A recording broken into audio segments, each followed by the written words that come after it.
Canfield out of the top of the line, absolutely on fire, and Phil Robertson at the bottom. It should be Red Bull Italy that lead at Mark 1 from here.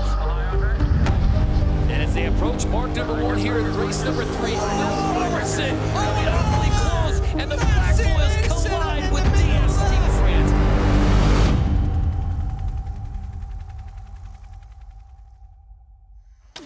Hi everyone, well this is the inside look again. We're going to go back to Auckland. We're going to remind ourselves what happened in Sydney. Two very different events. Plenty of incidents out there on the water, but fortunately I'm joined once again by Chief Umpire Craig Mitchell, who can explain some of those decisions to us. Great to be back, Stevie. Challenging weekend this weekend and for the last couple of weeks. So it'd be good to pick apart the details and see how it all went. Yeah, well, that's for sure. I mean, you've definitely been busy. That's doesn't seem like it's ended for you since Auckland, without doubt. And I think it'd be amiss not to really start off the show by going back and looking at what was one of the bigger incidents in SailGP's history, a pretty massive incident. But of course, for you, Craig, it's ultimately a rules incident between boats, isn't it? So I think we maybe quickly have a look back over the incident. Get to see it from your perspective on the umpap, so in your two-dimensional world where you make your decisions, and then perhaps you can sort of run us through some of the thought process. Well, Craig, it doesn't seem to matter how many times I watch it, it's still a pretty shocking incident. And I guess for you, do you watch that on the telly at the time, or you're in your own world while it's happening? Yeah, well, I mean, we're in the Umpire Studio up in Ealing, and there were 6 of us in there for the Auckland event. We're trying to cover all the fleet. We've got 4 big screen TVs. Everybody's got their own umpap screen, so we're watching it. We've got all the data, and even so, you're looking at it, and there's some disbelief when it unfolds. Yeah, it does. And well, you mentioned umpap there. I think that's probably the view we've not seen, and most of us won't have seen. So I'd be pretty happy to look at it now, and we'll start it playing on your umpap, and perhaps talk to us about what's happening. So you'll see France and New Zealand, and they're all coming together. Italy, they're all coming together down that first reach, and so we're kind of looking at what's going on, what the rights and responsibilities are for each of the boats. And so in this particular case, one of the umpires has got those boats in focus. They're keeping an eye on them. And then the incident unfolds, and we get the protest come in from France, and then we've got to make a decision. And at that point, the race is continuing as well. So the umpire in question is keeping an eye on that, maybe going back to review it, and then has to come up with a decision. And so they come up with a decision, and on the water we decided that New Zealand were a boat altering course, and they didn't give France room to keep clear. So we penalised New Zealand on the water. I think in the end we disqualified them. And then from there we have a contact, a huge contact. So we've then got to move on in our process to what we do when we have contact and damage. Okay, we'll come back to that a little bit then, Craig. So from my eye, the Kiwi boats are they're sailing on there. They're kind of rolling over the top. They're trying to go really fast over the top of the French boat to make sure there's no overlap there. But then they are overlap with Italy. So are Italy in the equation here? Well, certainly there's 3 boats in this incident, and like you say, New Zealand get clear ahead of France, but they're still then to windward of Italy, and then the things start to unravel. They get high on the foils and they start to side slip, and as they're side slipping, they are ahead of France, but they are a windward boat compared to Italy, so they've got to keep clear of them.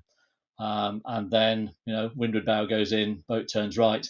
As New Zealand go clear ahead and then start to go in front of France, then France becomes that, clear astern boat. They've then got to keep clear of France. And so you'll see that France then start to turn up to try and get into that position where, if anything, they can then not be directly behind New Zealand. And then when it starts to unravel, you see France then turning up more, but they're left with nowhere to go.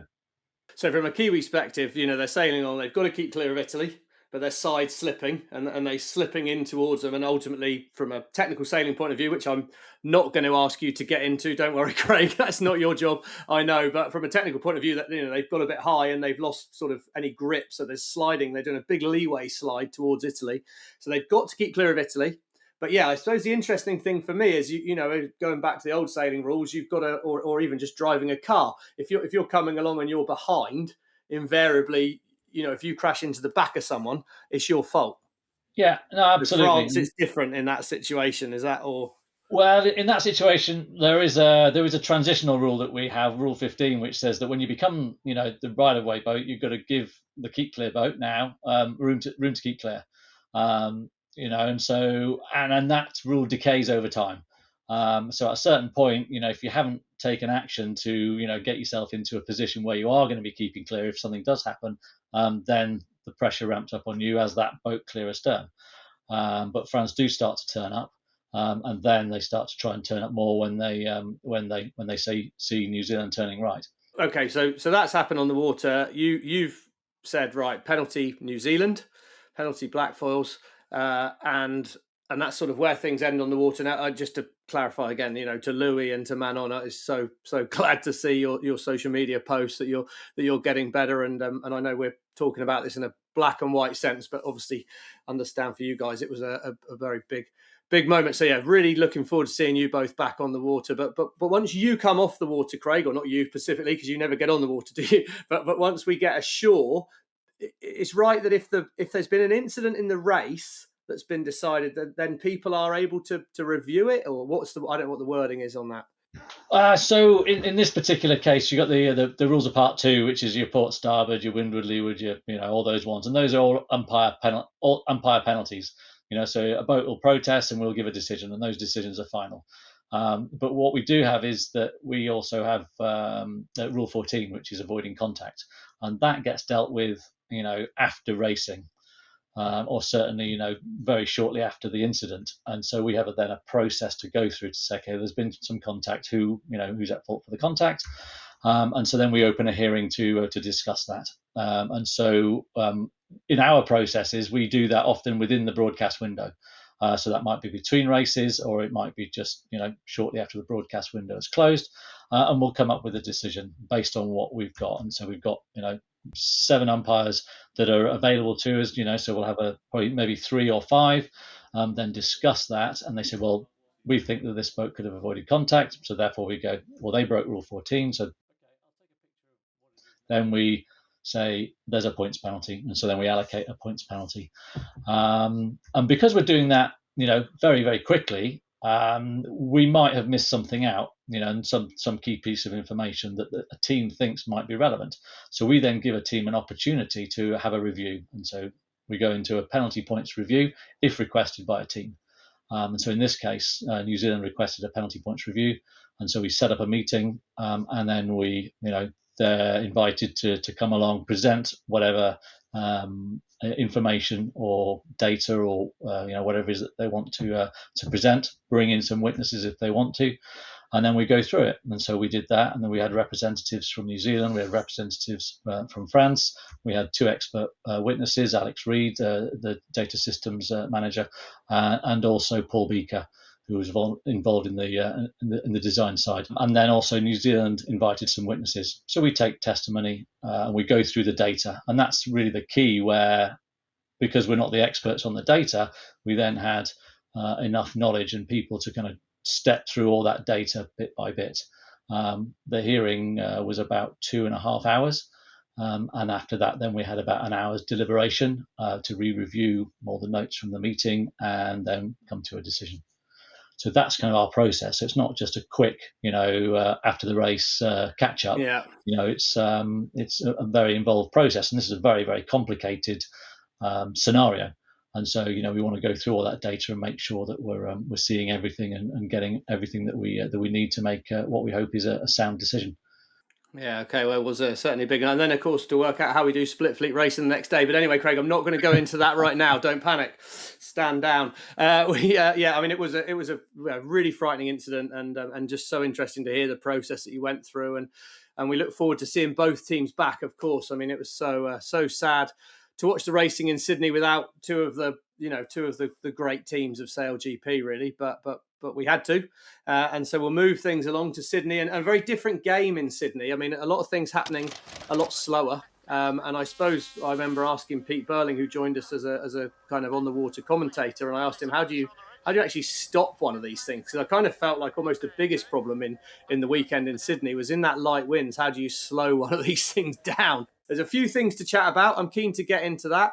First one I'd like to look at is you had an incident at the start. And there's a few old friends in Phil Robertson, Taylor Canfield, Italy and the USA, and then the Swiss got involved in that as well. So if we can have a little run through of the incident, we've got some onboards, we get a bit of a feel for it from that, and then hopefully we can come back and again look at it in your view on the Umpire.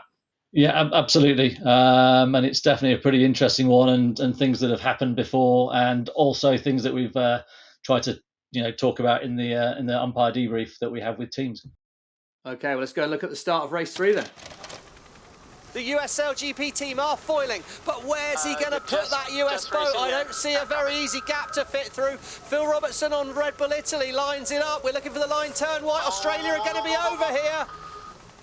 Massive tight incident at the top of the line for the US team. They forced the Swiss This is the out umpire's of the way. early start penalty. Germany, Australia, Denmark. Oh, Phil Robertson shut the door on the US and the Delayed Swiss at the top. starters. USA, Switzerland, Brazil. Well, yeah, so there we go. Pretty sort of slow speed, but very tense, high drama incident there. And we ended up seeing the Swiss peeling out. They were obviously the top boat.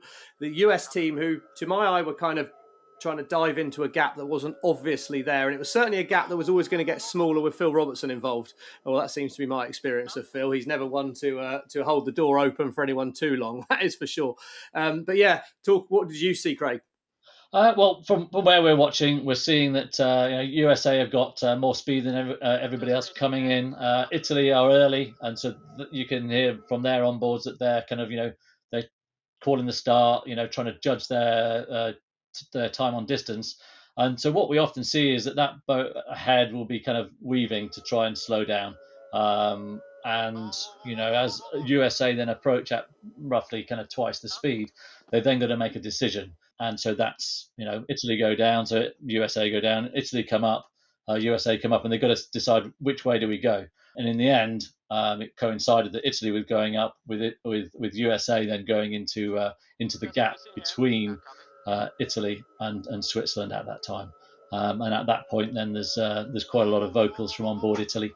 But in that point, then you've got 3 boats stacked up.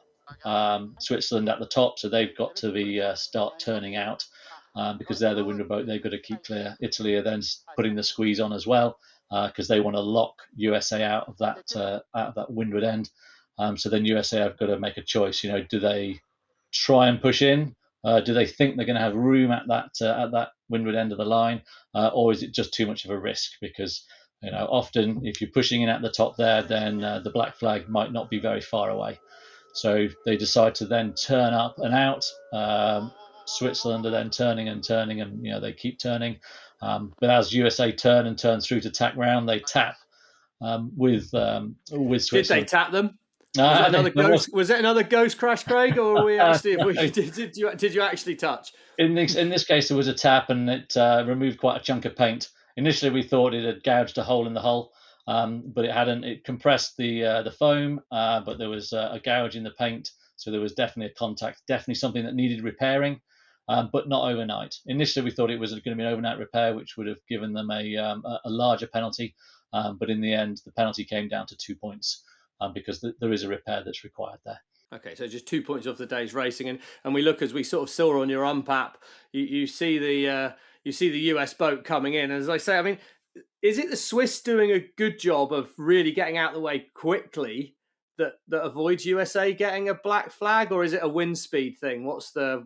Why no black flag? I mean, ultimately, like you said, there's nothing catastrophic happened, but as I say, to me, I never really saw a gap there. Yeah, I mean, in this one, as you see, the US is in the middle. The Swiss are, they're the windward boat. They've got to keep clear. They've got to turn out. But they don't have to anticipate that, though, do they? They only have to keep clear as soon as the boats are converging with each other and they're overlapped. Yeah. Exactly. So the initial overlap, there's quite a gap there, and so Swiss, they're keeping clear. Then as soon as the turn up starts from the USA, then the Swiss have got to do something, which they do. They react and they turn and keep turning. And then you've got Italy, and Italy can carry on straight, or they could bear away. Now, USA have got to then decide: do we take the chance that Italy will put the bow down and go to the first mark, or will Italy carry on straight, and then the squeeze at that windward end then continues? And is there going to be room? So really, the Swiss are there. They just need to turn out, and then USA have got to make that decision. But there was contact, and that's why in this instance there was penalty points, as opposed to that one that we watched when we did this last time. And I was absolutely convinced I could see contact, but there was a ruling that there wasn't any penalty points. Yeah, anything that needs a repair, whether that's overnight or whether that's in the future, that we see and that's confirmed by the tech team, is how we then get into giving out a discretionary penalty. We follow our flow chart. The tech team tells us what the result is, and then we follow our flow chart, and then we allocate the points or impose the penalty. Right, I'm not going to make this a feature of the event, and I'm not going to make you try and dish out too many black flags, but I want to jump forward to an incident between Denmark and GBR. Another one that I felt was a blatant foul. I mentioned on the commentary as we watched it at the time that Dylan Fletcher was doing a lot of commentary for us, or I don't really feel like it was for our benefit. I was relatively convinced it was for your benefit, but perhaps we can have a little look back. It's at gate 2. It's light winds again, really congested, wasn't it? Short course, and the boat's going pretty slow, and they are hard to manoeuvre, aren't they? And they're very hard to stop. But yeah, we'll come straight in on the umpap here, and we can have a little look at GBR entering the zone. And I felt this was a blatant foul. I don't know how you feel about it. Yeah, so as you can see, it is quite light, quite slow speed, and so in this one, we've got a coach booth, so there's no reason why the coach on Denmark wouldn't have told them whether they had an overlap at the zone or not. As we saw as GBR went into the zone, they were clear ahead, but Denmark decided they're going in anyway, and then GBR opened the door wisely so that there's no contact. And that's the right thing to do, is you give the room and then you protest. So in this one, we then put the penalty on to Denmark for not having room. I think in hindsight, which is a wonderful thing, I think they deliberately broke a rule, and so they should have been given a second penalty. But as we see it unfold, you'll see as they go out, Denmark then tack back, and they end up about 55 meters behind. So that's kind of 2.5 penalties. So raises the question of whether at that point it should be a black flag. Is the deliberate, in that case, a black flag? What's their, what do they gain as opposed to, or what do they not lose if they decide to go around the outside? I'm sure that's one we'll have the discussion with teams, because we have discussed this whole pushing in at marks and whether it should be black. If it's dangerous, if you're foiling doing 50, 70 kilometers an hour and you push in, then that's probably getting closer to a black flag, where if you had to bail out, you have to do the big circle round. So it's more of you don't lose 300 meters by pushing in. So any penalty that you'd give, that we give, wouldn't be the same as that 300 meter loss that you'd have if you had to bail out.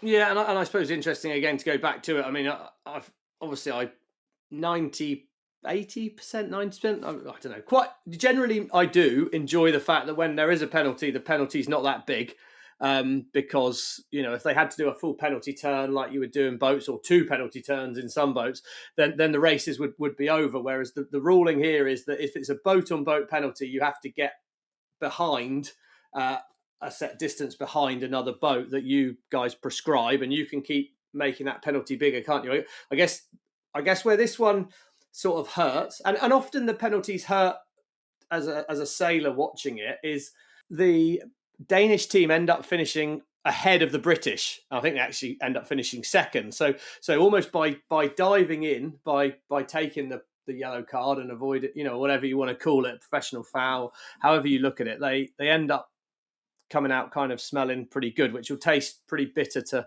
Dylan.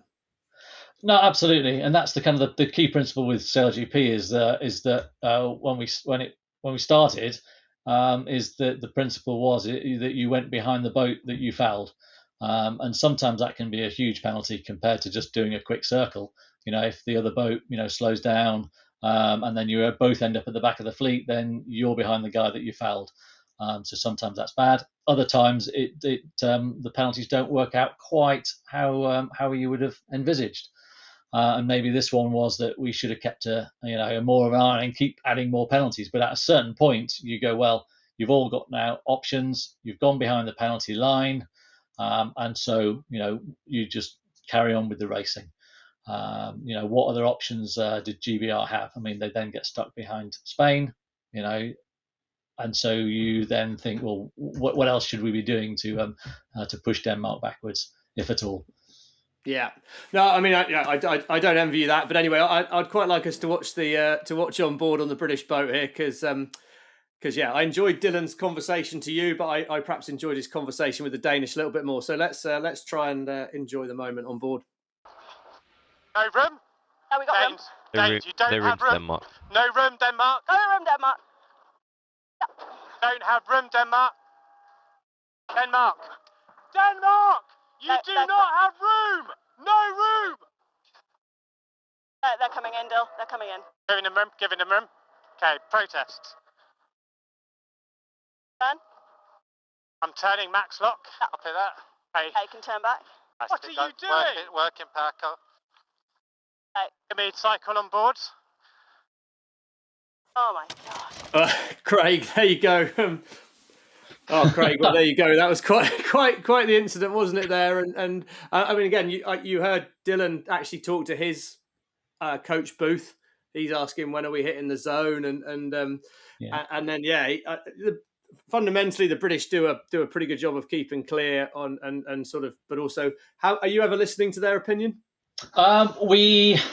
We don't often have the bandwidth to listen to old teams. So you sometimes do latch on to an onboard audio, but with over 10 boats, there's a lot of audio to track and trace and review.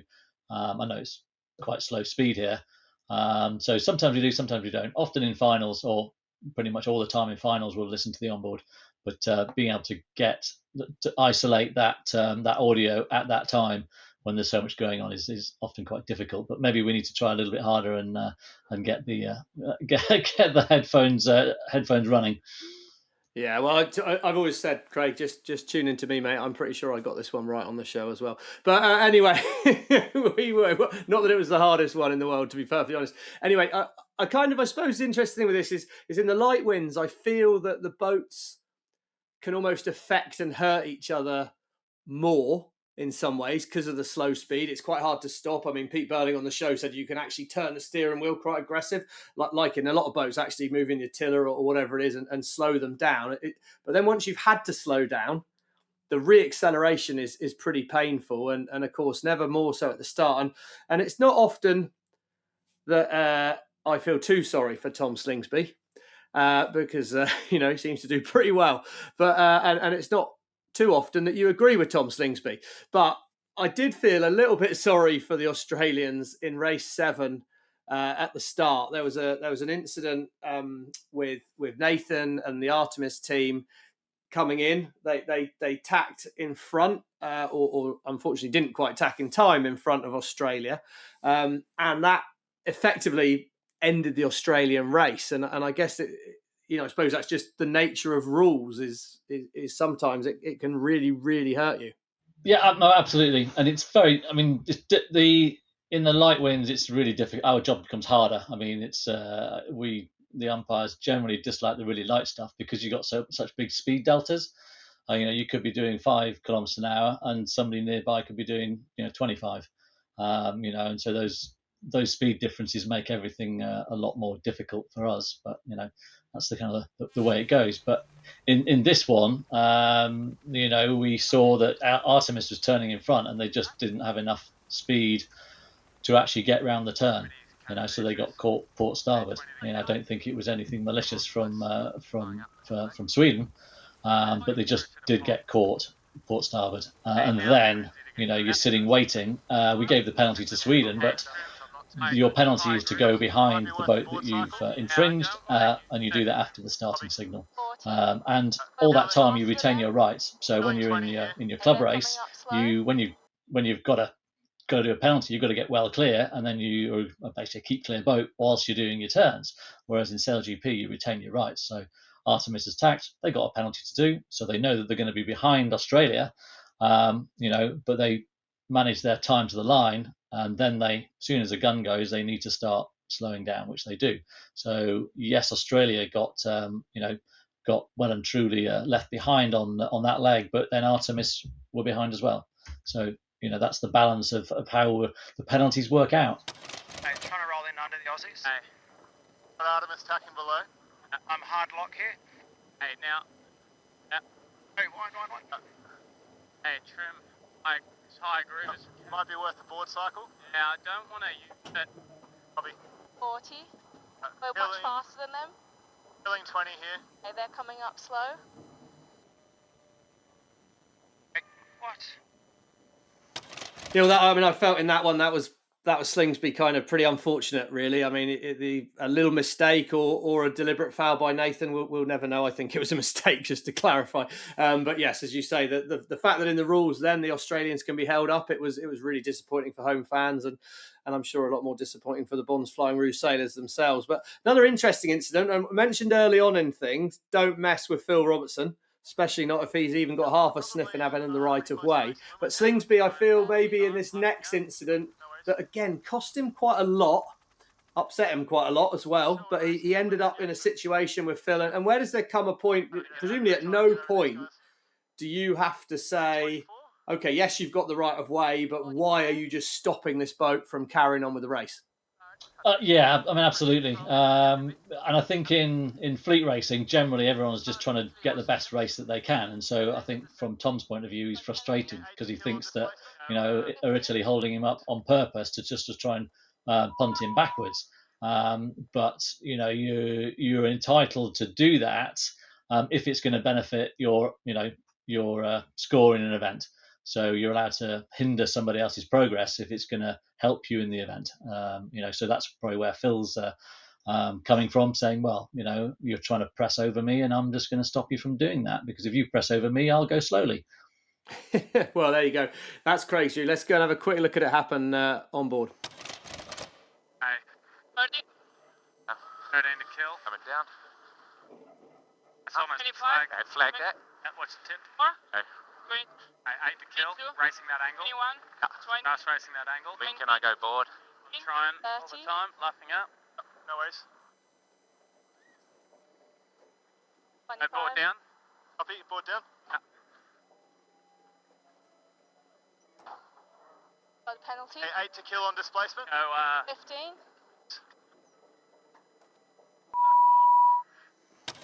Well, there we go. We've seen all those onboards. So let's get into the UmpApp. Craig, just very briefly run us through. I think it was fairly black and white, but I'm sure there'll be some grey for you to find. Well, yeah, I mean, you've got Italy lining up for the starts, a leeward boat. Australia gets that windward overlap, and then they're just getting to start building that speed. They're starting to get closer and closer. Australia, windward boat, got to keep clear. And as they press closer, there comes a point where it's, Italy are like, well, we're not going to let you roll here. And so they put the squeeze on, and Australia are just too close. There's always a question, how close is too close? In H2 mode, these light air races, we've got appendages sticking out the sides of the boats. So how close do we want the boats getting? We don't want those foils clashing. So we felt that Australia just got too close, weren't keeping clear, so we put the penalty on. Yeah, well, it was a tight one, wasn't it? And it seriously frustrated Tom and that Australian crew, and it's costly, isn't it? I think that was the one thing that comes away from this with me is it's hard not to get close to boats in that light winds, but if you do and you get slow, it's so hard to actually then reaccelerate the boat and find that space. And I suppose if I was to review the racing of the US SailGP team, actually, where I thought Taylor and the team did a great job was they seemed to manage to find space in those starts and actually try and avoid the confrontation. That was perhaps the lesson in there, and not something that maybe has come naturally to Taylor as a match racer and that kind of natural boat on boat kind of atmosphere that he enjoys so much. So yeah, it was a tough weekend. Craig, thank you so much for joining us and running you through some of these things. I mean, it was really interesting how, you know, the light winds can change it. I mean, I enjoyed it from a tactical point of view. Reminded me a lot of the tactics and the strategy of the curling at the Olympics. It was a lot less slope style than the other events had been, and a lot more of a tactical kind of minefield to play out there. So yeah, tough weekend for you, but thanks ever so much for joining us and running through the rules. No, great to join you, and looking forward to the next one. Right, well, everyone that's come and joined and watched the show, that was an inside look. Really appreciate you watching. Hope you enjoyed the show. Love to find out from you actually how close is too close from Kay's point of view. Should the Danish have had a black flag? Should anyone else have had a black flag in your opinion? So yeah, give us a bit of feedback on how you see it going. Craig's been very generous and proved to us and admitted that perhaps sometimes some of those calls are hard to actually get right. And you know, how long do you play advantage for? Another good question. How retrospective can we be with these penalties? But anyway, it was still for me a good fun weekend's racing. It was a scary and very exciting weekend in Auckland. So we've got a few weeks off now. Then we're going to be in Rio for the first time. So at the end of this video, if you could like it, if you could subscribe, get out on your social media channels, that would be really, really well received. Thanks for joining us. Take care. See you soon.